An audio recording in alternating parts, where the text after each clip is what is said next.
Carb Crunchers, it's Freelee The Banana Girl here. I'm here with the beautiful raw fruits Neet, my very special girlfriend, and this is day 17 of our 30 videos in 30 days. And today's topic is our combined experience, our 16 years combined experience on a raw food diet, because that's how long it's been. It's been like about 7 years almost for me, and 9 getting towards 10 for me. And we haven't been on the wagon the whole time. I mean, I did have a bit of a fall off there. Yeah, both of us. And now I'm incorporating a little bit of cooked vegan food. But there's been a lot of lessons that we've learned. Okay, and that's what we want to talk about today. So, what has been the biggest lesson for you over the last 9 years? The biggest lesson? Yeah. Definitely how to carb up.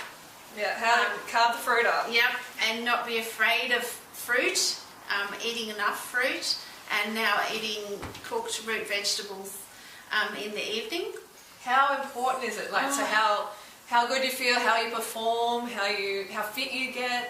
It's like night and day, really. You cannot compare how I used to feel to how I feel now. And what I'm able to do physically and mentally, cope with emotional things that come up in life, stresses. Yeah. I could never have dealt with that without having some kind of a mental breakdown. Yeah. You're no longer glucose deficient. No. Life is sweet. Yeah. Yeah, it's so important. That's the top one for me as well, is eating enough carbs, how important it is for my journey. Like, I didn't eat enough fruit and I would fall off the wagon. And yeah, it's okay if you eat high carb cooked vegan foods. Just make sure you eat enough of them so you don't fall back into like animal products. And low fat. Yeah, low fat. You don't want to fall back into the fat. So the next one, I would say is cooked food isn't poison, or high carb cooked vegan food isn't poison. Yeah, I thought that. Like, that was something. That's just purity thinking. Yeah, the purity thing. Like, that's something I've felt over the last 7 years, is that if I have a little bit of cooked food, like a bit of rice or something, it's going to kill me. I'm going to end up in hospital. And the guilt attached. Yeah. Oh my God. I can remember having some steamed broccoli, 4 years ago or something. Did you? I felt... Did you have it 4 years? I felt... No, actually, I blanched it in some hot water. It was winter. I was so hungry. I was like, trying not to have a fatty salad. Yeah.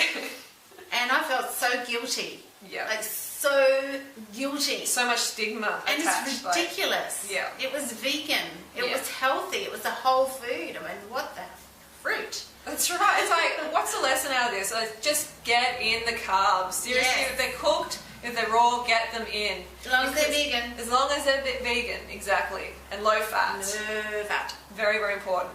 And I think another one for me is bananas, and for you as well. Like, bananas are like the ultimate food. Yeah, it's like bread for raw vegans. Absolutely. Seriously. I mean, even if you have the high carb cooked vegan food at night, if you choose to have that, then that's great. But make sure you get as many bananas in the day as you can. Yeah, carb the bananas up, because they're like a staple, and they encourage serotonin release, they help you sleep better. They ultimately help you look better because you get the carbs into your cell, this nice clean source of carbs, and then you want to move. You want to go and pump it, and not just on the rebounder. You want to get out there and ride some hills. Absolutely. Or run, or you find yourself just randomly skipping down the street. I mean, do you do that too? Yeah. Well, we haven't done that together. We have not done that together. That's the next video, guys, skipping down the street. Yeah. It'll be interesting. And also potassium is the ultimate youth mineral. Yeah. Good for skin, good for your cells. Good reminder. Keeps you looking fab. Yeah, definitely. And tastes good. A day without bananas for me is just something missing. Same with it. Yeah. Seriously, something's missing. Me too. So it's really important. I agree. And what's the next one? Like, something else? Fasting. Yeah. That was... Oh my God. Every Monday, water fast. We both used to do once a week, every Monday. And you know what? We'd do it for weight loss. Oh, yeah. And like, we'd lose a bit of weight, the next 2 days. We'd be like, oh my God, look at the scales. Yeah. We've lost like 2 kilos, but it was all water. Yeah. Then we started eating again, and bang, there it is. Did we start eating again. And the metabolism just went haywire. Absolutely haywire. And also, I just remembered, like, in this crazy 10 years I've had, I used to actually drink my own urine. Oh, did you do that? Wow, the things I'm learning about this girl during this video.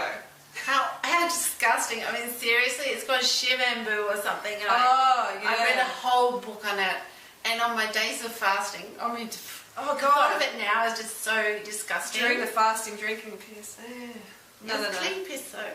Nasty, nasty. It's meant to be out, not in. It Not was to so go bad. back in. Anyway, next. Yeah, so Please, flip-flopping on the diet. I think that was a big thing. You know, we both went back during this time. We both went back, and it's because we were undercarbed.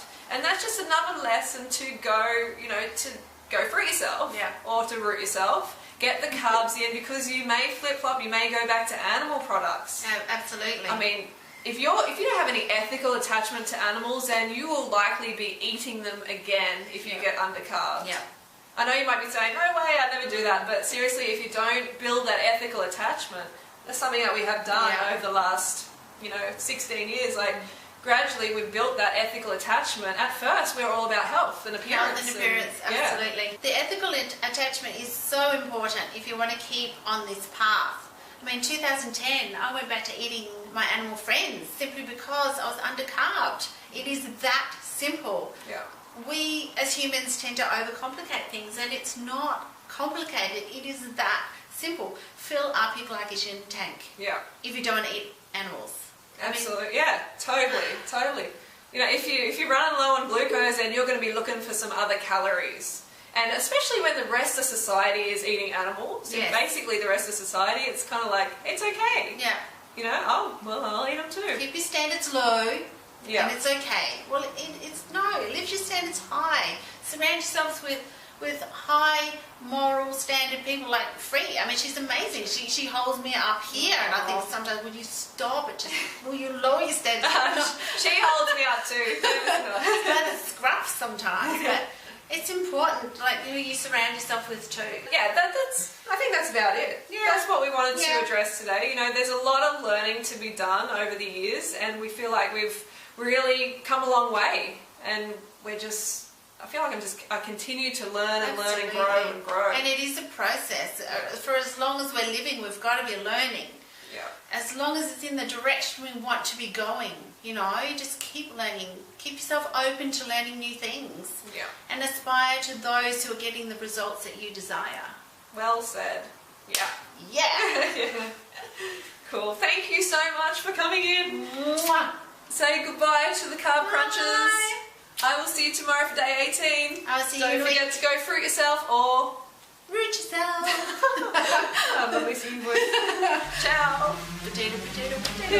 Banana Girl.